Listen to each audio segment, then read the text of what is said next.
Los orígenes de los compromisos de lealtad son de naturaleza típicamente dialéctica. Su estructura interiorizada se inicia a partir de algo que se le debe a un progenitor, o de la imagen interna de representación paterna, es decir, el superyo. En un sistema trigeneracional, la compensación por la instauración de normas y por el cuidado y solicitud que nos dispensaron nuestros padres puede transferirse a nuestros hijos, a otras personas sin relación de parentesco con nosotros o a los padres internalizados. Los compromisos de lealtad comúnmente se circunscriben a determinadas áreas de función, por lo general conectadas con la crianza o educación de los hijos. El adulto ansioso por impartir a su hijo su propia orientación normativa de valores se convierte ahora en acreedor en un diálogo de compromisos en el que el hijo se transforma en deudor. Finalmente, este último tendrá que saldar su deuda en el sistema de realimentación intergeneracional, internalizando los compromisos previstos, satisfaciendo las expectativas y con el tiempo transmitiéndoselas a su prole. Cada acto de compensación de una obligación recíproca aumentará el nivel de lealtad y confianza dentro de la relación.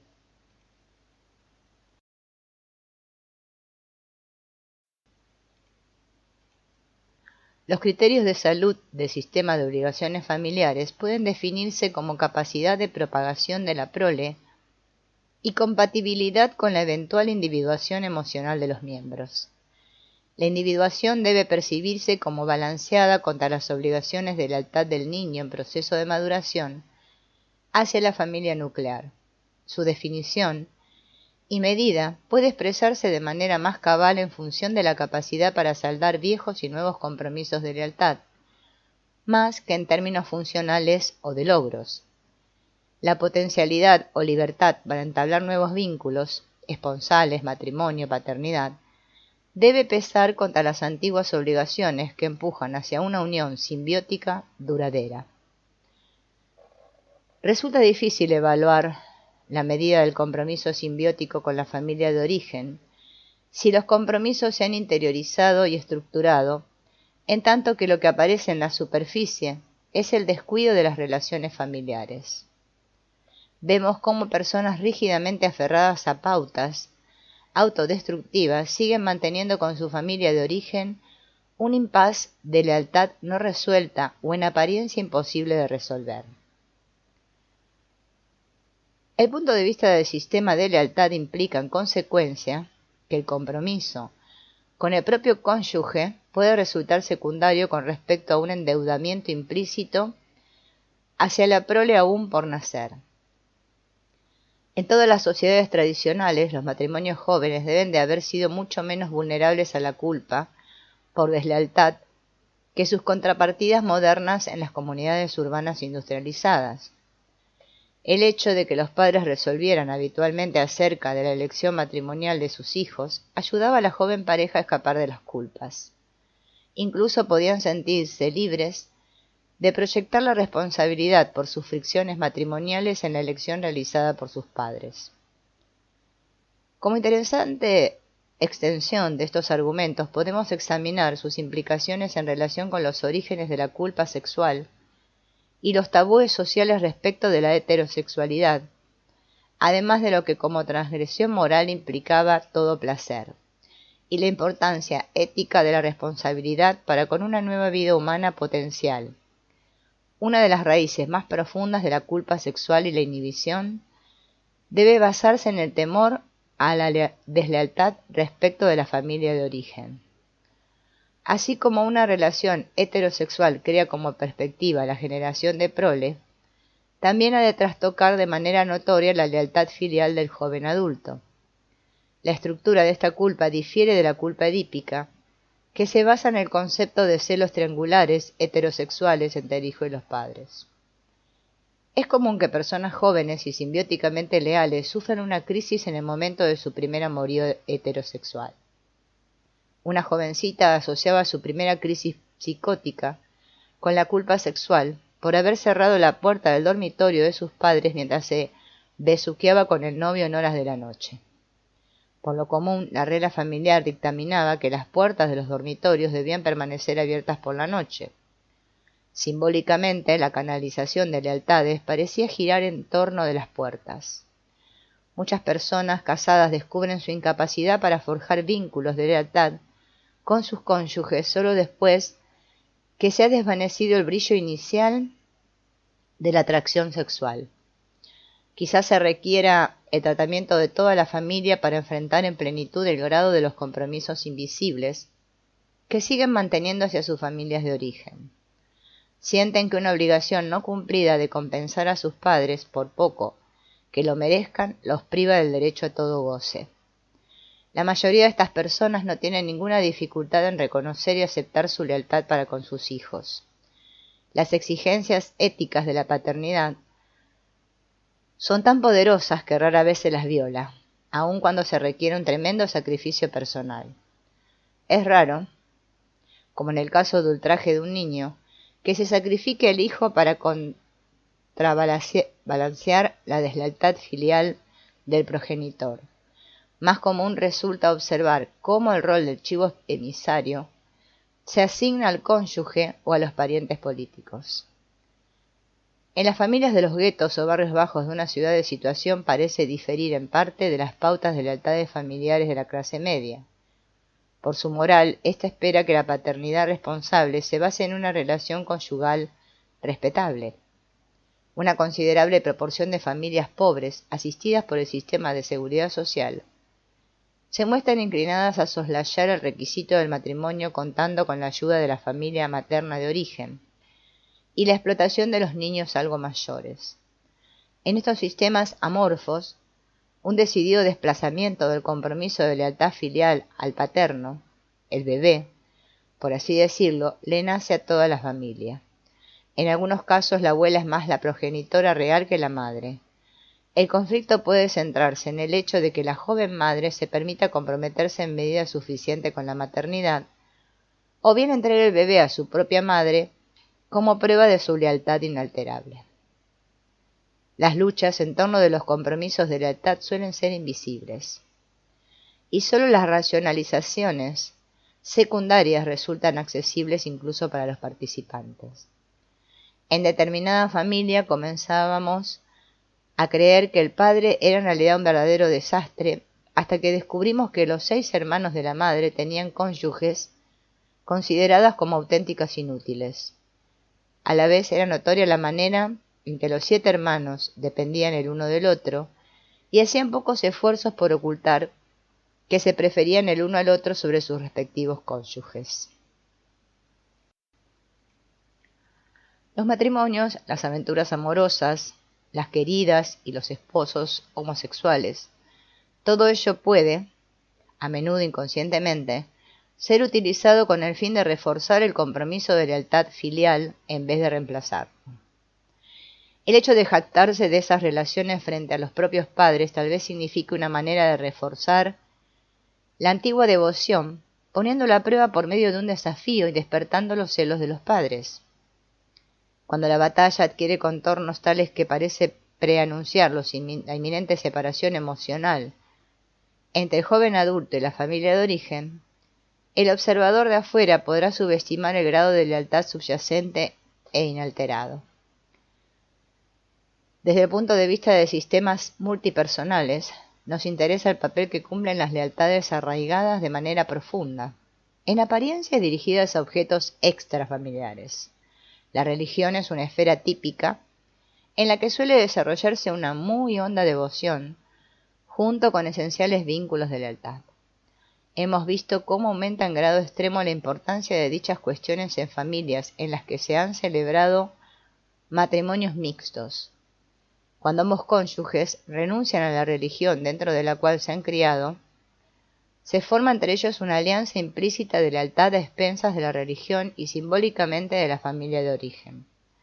Los cónyuges, al cortar sus relaciones con sus respectivos endogrupos, crean una nueva estructura de lealtad por omisión. Sin embargo, el especialista en terapia familiar tendrá que preguntarse si el desplazamiento del problema de la separación al terreno religioso no significa que esos padres no han resuelto su propia separación respecto de los progenitores y que sus hijos se verán comprometidos a aceptar vínculos de una lealtad invisible aún más intrincada. Generación tras generación, los compromisos de lealtad verticales siguen en conflicto con los horizontales. Los compromisos de lealtad verticales son debidos a una generación anterior o posterior, en tanto que los horizontales se entablan para con la propia pareja, hermanos o pares en general. El establecimiento de nuevas relaciones, en especial a través del matrimonio y el nacimiento de los hijos, plantea la necesidad de forjar nuevos compromisos de lealtad. Cuanto más rígido sea el sistema de lealtad originario, más tremendo será el desafío para el individuo. ¿A quién eliges? ¿A mí, a él o a ella? A medida que van desarrollándose las fases de evolución de la familia nuclear, todos los miembros deben enfrentar nuevas exigencias de adaptación. Esta última no significa una resolución final, el cierre de una fase anterior, sino una tensión continua que lleva a definir un nuevo equilibrio entre expectativas antiguas pero todavía en pie y otras nuevas.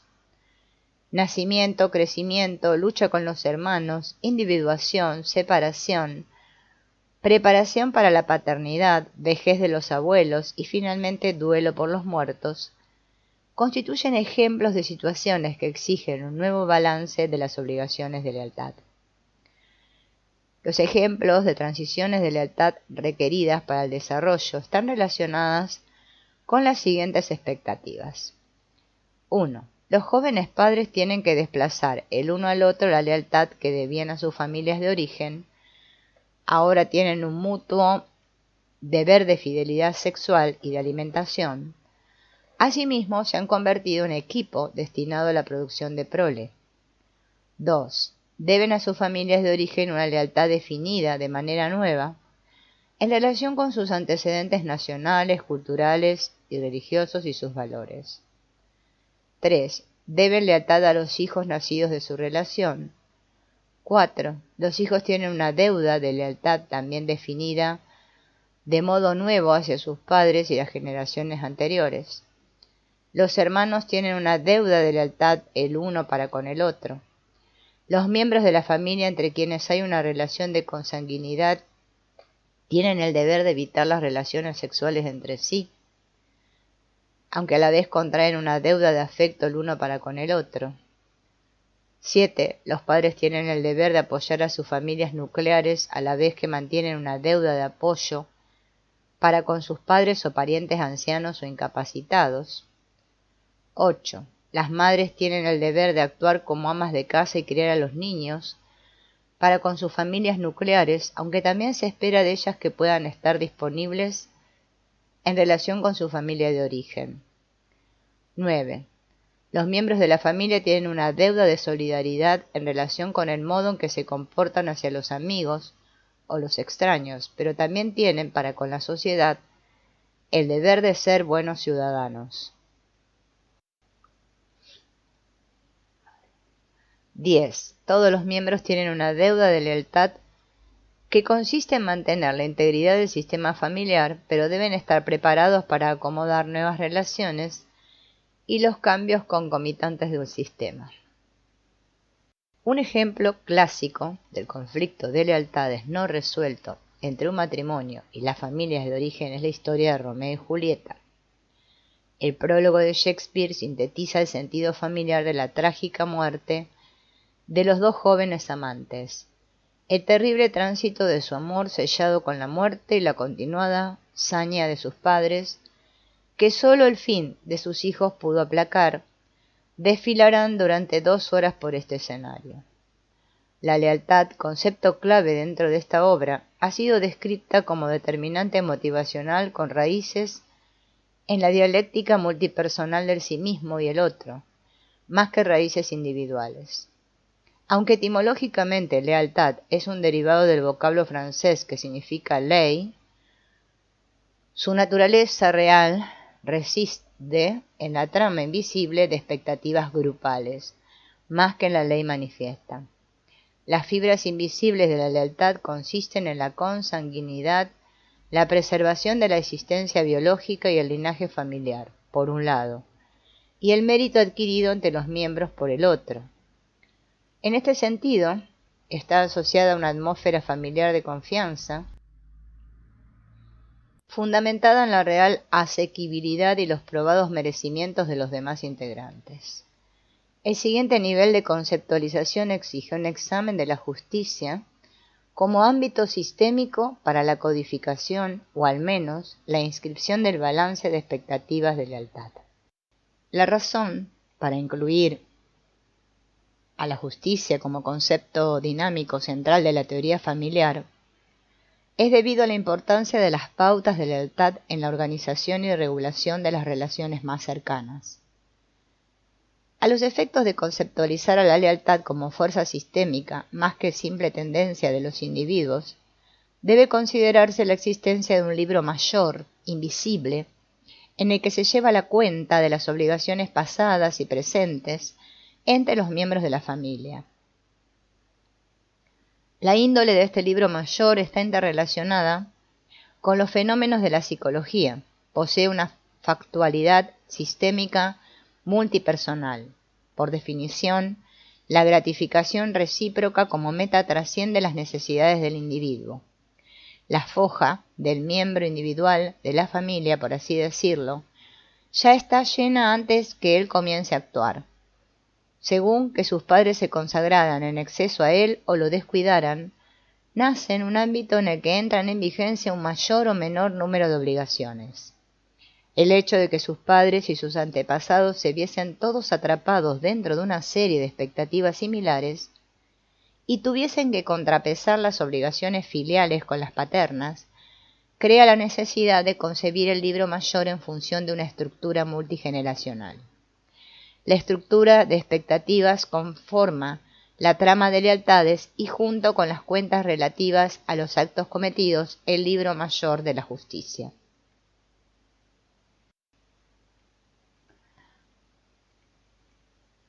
El invisible libro familiar mayor de justicia es un contexto relacional, el componente dinámicamente más significativo del inundo del individuo, aunque no sea externo a él. Es su ámbito y está vinculado, en esencia, a la ética de las relaciones y no puede ser dominado por la inteligencia o la astucia por sí solas.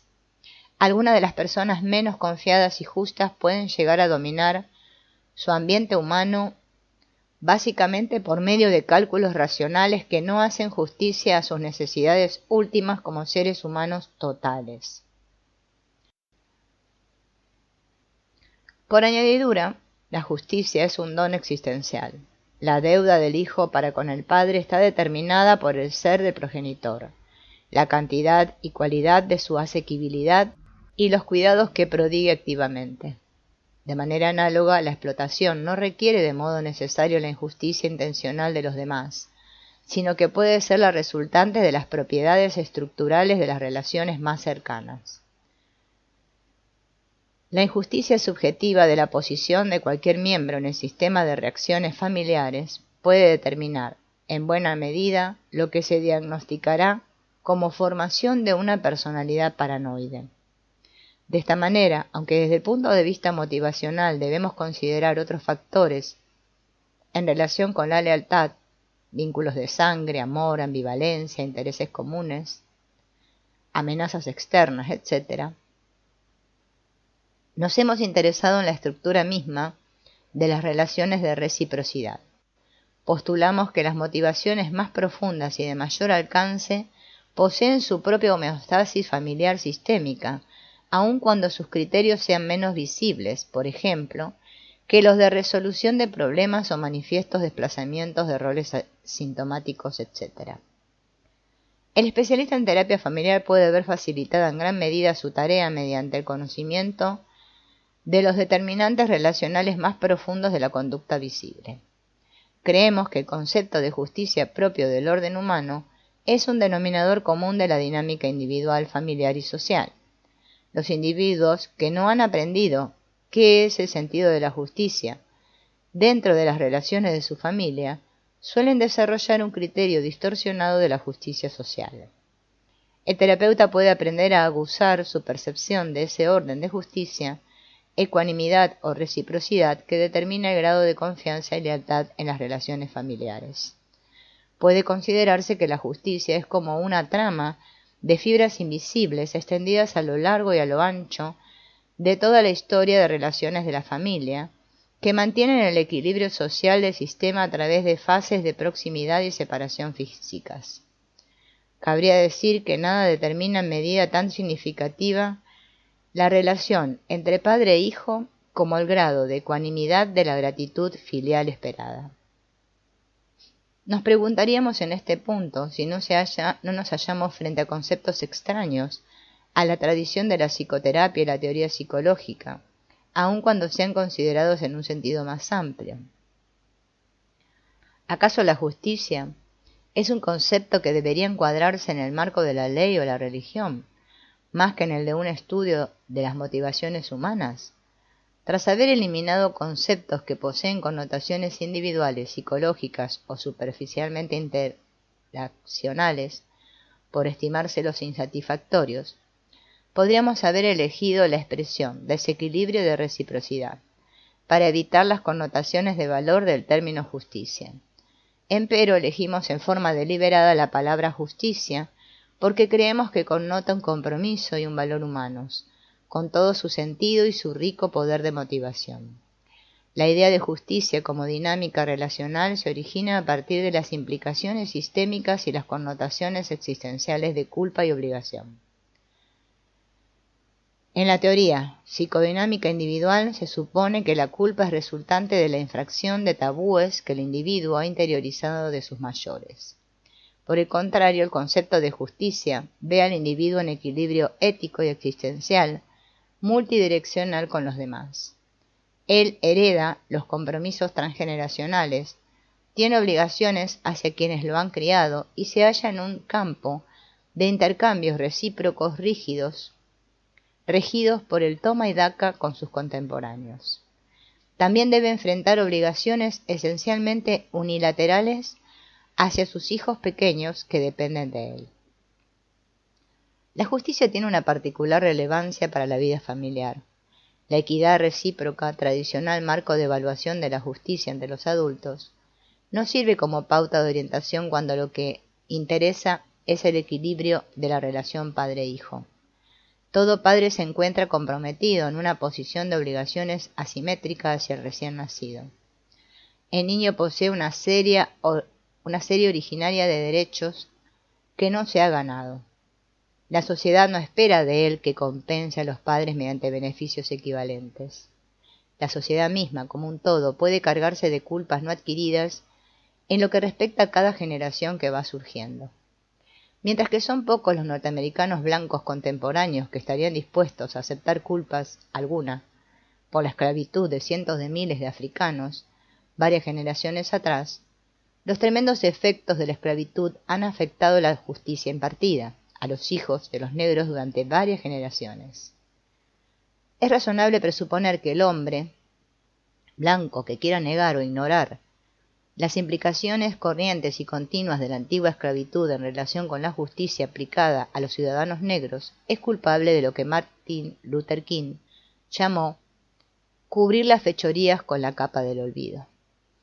Sin embargo, la justicia como determinante social podría incluso conceptualizarse en los términos unidireccionales y monotéticos del bien y del mal.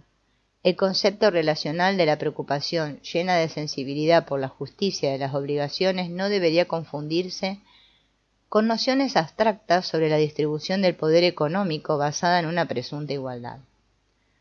El hecho de que el individuo deba saldar cuentas de justicia e injusticia no adquiridas, aunque acumuladas, necesariamente parte del supuesto de una cuantificación implícita de interacciones sobre la base de la equidad. Un libro mayor invisible, una contabilización de méritos transgeneracional. El mérito connota una propiedad ponderada de manera subjetiva y que no puede cuantificarse en forma objetiva como los beneficios materiales. En el diccionario se define el mérito como crédito espiritual o excedente moral acumulado, supuestamente ganado mediante la conducta o actos rectos y que asegura futuros beneficios. Toda relación caracterizada por la lealtad se basa en el mérito, ganado o no, y la justicia atañe a la distribución del mérito en todo un sistema de relaciones.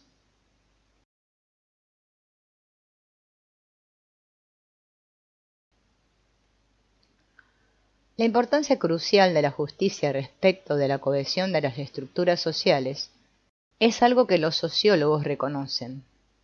Goldner analiza el significado de la reciprocidad de las transacciones.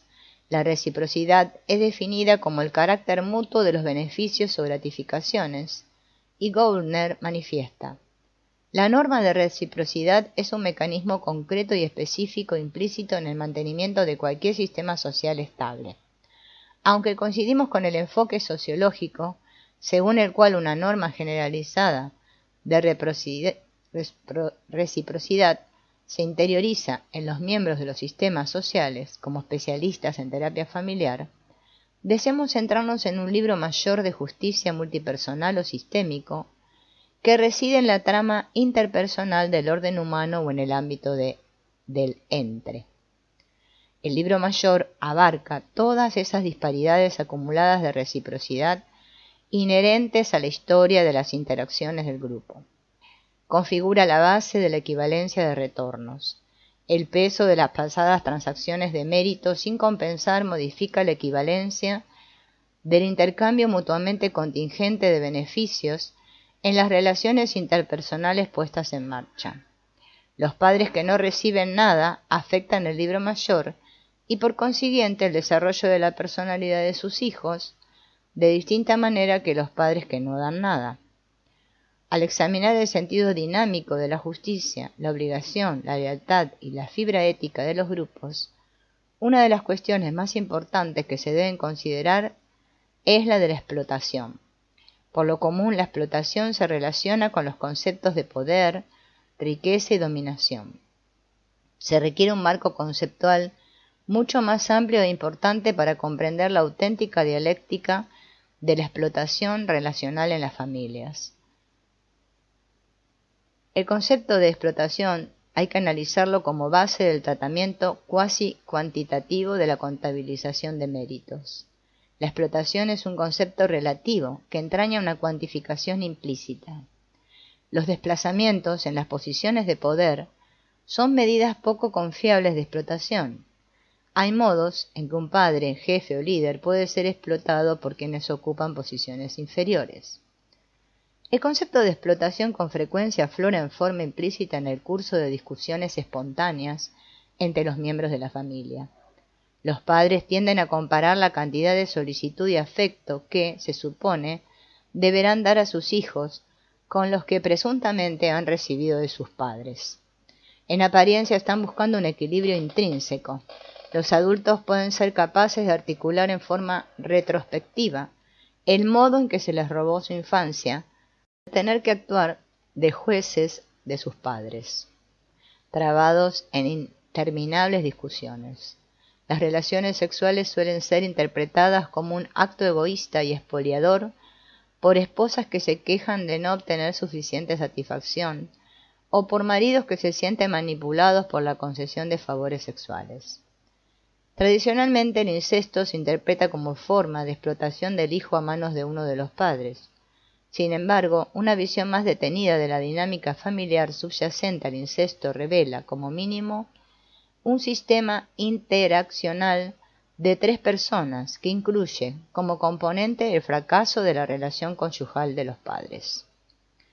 Importa en particular comprender las implicaciones del rol de hijo como explotado, potencial no deliberado, de uno de los progenitores, ya que el niño merece recibir algo a cambio de nada. Muchos padres sienten que no se les permite quejarse de su sensación de ser explotados, e inconscientemente encubren sus sentimientos bajo una máscara de sobreprotección, excesiva permisividad, devoción propia de un mártir u otras actitudes defensivas. Aunados a la sensación de ser explotados por su familia de origen, Estos sentimientos pueden inclinar la balanza de la motivación hacia el serio ultraje del niño.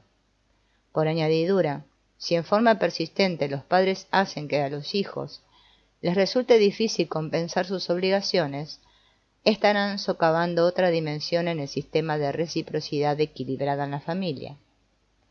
Un diálogo pleno requiere mutualidad tanto en el acto de dar como en el de la aceptación de lo dado. Pueden surgir aspectos importantes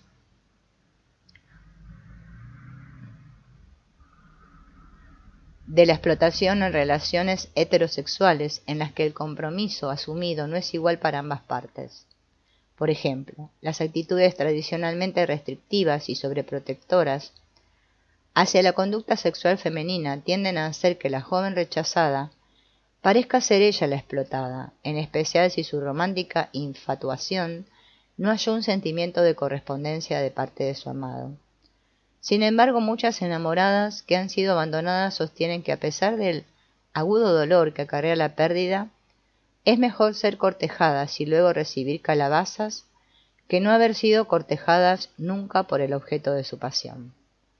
El equilibrio entre la acción de recibir y la de ser usado es una propiedad intrínseca de toda relación, que sólo puede comprenderse en su nexo con todos los otros balances de justicia. El concepto de reciprocidad como dinámica del sistema relacional puede implicar dos tipos básicos de explotación. En primer lugar, uno de los miembros de la familia puede ser explotado de manera abierta o sutil por otro miembro al no dar nada o no tomar nada en forma recíproca. Ese modo de expoliación interpersonal debe distinguirse del segundo tipo, la explotación estructural. Esta última se origina a partir de características del sistema que victimizan a ambos participantes al mismo tiempo. El sentido de la palabra retribución incluye tanto el de recompensa como el de castigo administrado o exigido a modo de compensación. Entre dos personas puede desarrollarse una relación de manera tal que se niegue a ambos cualquier posibilidad de retribución equilibrada en todos o algunos de sus aspectos. Los sentimientos de venganza no descargados son simplemente uno de los aspectos de ese tipo de desequilibrio relacional fijo. Un padre puede sufrir por su avidez de reconocimiento y gratitud, mientras que el hijo se ve sofocado por un deseo no expreso ni reconocido de demostrar gratitud filial. De manera análoga, un hijo puede estar deseoso de recibir un correctivo, una respuesta airada y punitiva de un padre, la que éste es incapaz de brindar o está poco dispuesto a proporcionar. El amor y la venganza sin descarga son consideraciones estratégicas fundamentales de una relación. Los problemas relativos a la conveniencia de que los padres se muestren de acuerdo frente a sus hijos o sobre sus bondades como equipo encargado de disciplinar a los hijos tienen una importancia fáctica secundaria. Debemos destacar cuán importante es, particularmente en la esfera de las relaciones familiares, definir las cuestiones específicas de reciprocidad, en especial las que trascienden el dominio de lo material. En este caso, el poder es definible en términos diferentes a los que rigen para la sociedad como un todo. Lo que parecen ser relaciones familiares débiles, caóticas o fragmentarias, pueden significar el más fuerte de los vínculos para los miembros, debido a su culpa intrínseca y excesiva devoción. Las cuentas de méritos acumulados, tanto de generaciones presentes como pasadas, afectan la línea de base de las cuentas de lo que parece ser un balance de reciprocidad funcional corriente. Goldner cita formas dispares de reciprocidad introducidas por las diferentes posiciones de poder de los miembros de cualquier grupo social. Por ejemplo, el miembro más poderoso puede mantener una relación asimétrica a pesar de que da al más débil menos de lo que a su vez recibe. Otros mecanismos de compensación para mantener la disparidad en la reciprocidad incluyen actitudes como la de dar la otra mejilla y el de la clemencia. Sabemos que en las familias las obligaciones no saldadas persisten desde el pasado y que pueden compensar los presentes desequilibrios en materia de gratitud, culpa por obligaciones no cumplidas, ira por la explotación de que se es víctima, etc. El desequilibrio en el balance concerniente a la igualdad de méritos o intercambio de beneficios entre dos o más partes de una relación se registra subjetivamente en la explotación de que uno hace objeto al otro. Goldner da a entender de manera implícita que la reciprocidad posee una medida cuantitativa intrínseca, determinada por el grado de equidad en las interacciones. En un extremo se da la equidad plena de los beneficios intercambiados y en el otro, la situación en que una de las partes no da nada a cambio de los beneficios recibidos. Entre ambos casos limítrofes, hay toda una serie de formas de explotación aparentes o reales. La manera de definir la equivalencia de los beneficios mutuamente intercambiados plantea un problema clave en las relaciones padre-hijo. El bebé más pequeño es el que más cuidados y solicitud requiere de la madre. Sin embargo, como una paradoja, la mayoría de las mujeres experimentan un mayor sentido de gratificación cuidando bebés que a niños de más edad. Cabe preguntarse entonces de qué manera puede el bebé dar algo al adulto y cómo podemos medir el grado de equivalencia en el mutuo toma y daca de sus relaciones cotidianas. En el lenguaje de la sociología podemos hablar de reciprocidad heteromórfica, ojo por diente, y homeomórfica, ojo por ojo, diente por diente. Tal como sugiere Goldner, la reciprocidad homeomórfica debe de haber sido importante en las sociedades primitivas, como medida de castigo y reparación por los delitos cometidos según la ley del talión. Y el autor puntualiza, también cabe esperar mecanismos que induzcan a la gente a mantener su endeudamiento social, el uno con el otro, que inhiben su completa compensación. Al respecto, cita la frase de un Séneca indio como ilustración.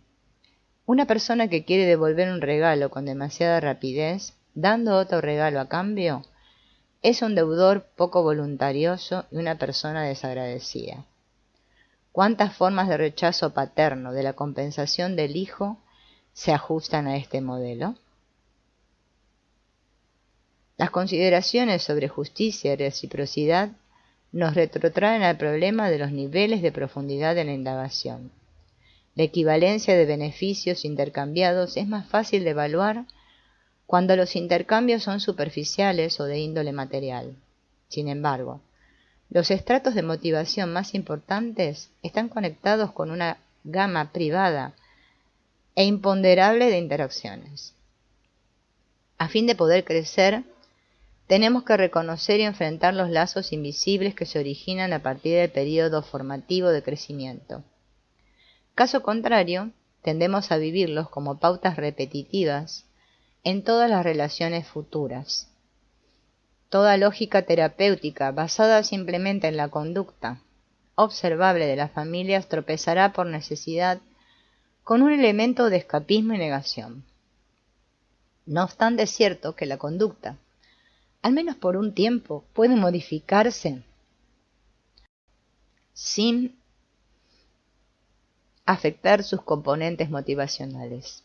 El contrato terapéutico intrínseco determinará la medida del cambio en el sistema. Tanto al terapeuta como a las familias se les presentan muchas opciones de introducir el cambio en las dimensiones superficiales de las relaciones familiares más que en las esenciales.